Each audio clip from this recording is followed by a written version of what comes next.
Now, second on top of our list of stories we're looking at today in the morning, the Ugandan government has lashed out at a group of legislators who petitioned the International Criminal Court to investigate President Yoweri Museveni and the Uganda People's Defense Force commanders over clashes that left over 60 people dead, including 14 policemen in the country's Kasese District west of the country.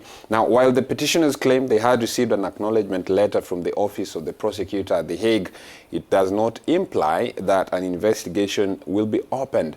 However, Ugandan government spokesperson Mr. Ofono Opondo reiterated over the weekend they had not received a copy of the said petition and that the petitioners had no clue how the International Criminal Court operated.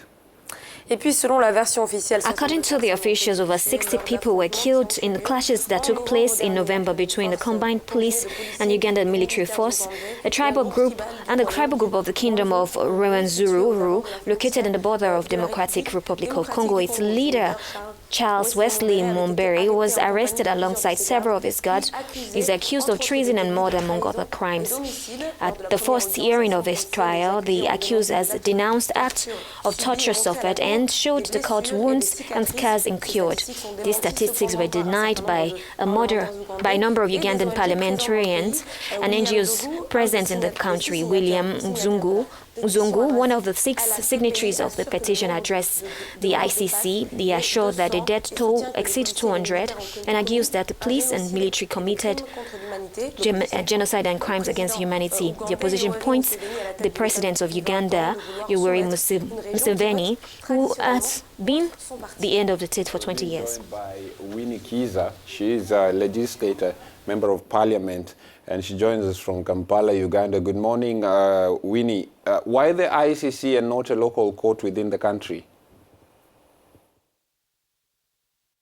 The laws of Uganda we couldn't handle it in the local court because it involves the president of the Republic of Uganda. And our constitution puts the president above the law. So we are looking at a court that can put him to order, that can summon him and he appears before it, and that is the ICC.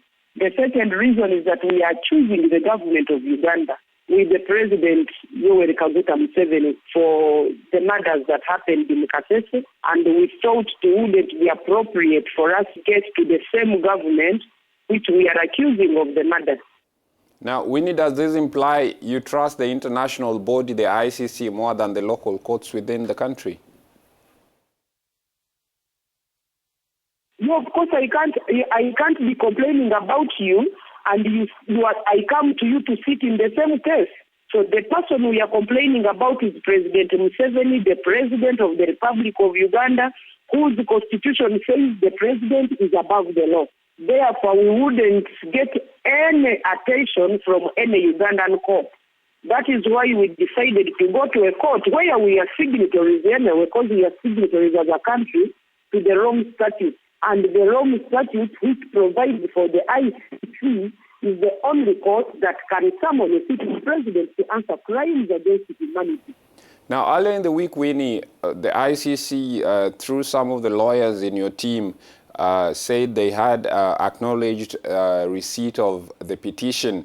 What's the next move after this? We sent in our petition on the 23rd of December. We can happily report that on the 3rd of January, we received a communication from the ICC indicating that they have received our petition and that they are going to consider whether or not to carry out investigations. And they said when a decision is made to whether or not to carry out investigations, they will let us know and they will give us the reason. So we are optimistic that they will find favor in our petition and embark on the process of investigating the matter for purposes of justice and indicting the persons we have petitioned against.